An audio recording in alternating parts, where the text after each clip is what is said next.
दोस्तों फाटक का नज़ारा रवा गोल बाजार तो चल के अगे एक्सा चौक वाले पास फाटक का नज़ारा अजे आम फाटक खुला है तो रश देखो टुरदे आगे माल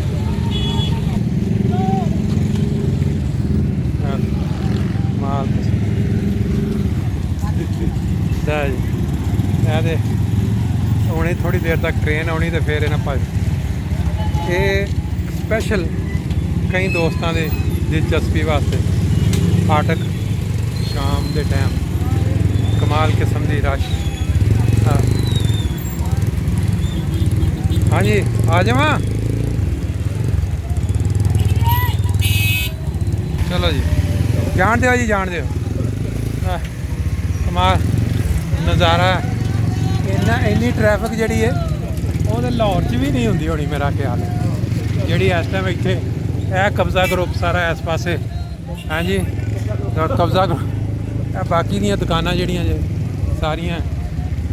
अपना कल इतों तक सैर कराती सी इन्होंने दोस्तों को अज मैं वापसी तो जाने मैं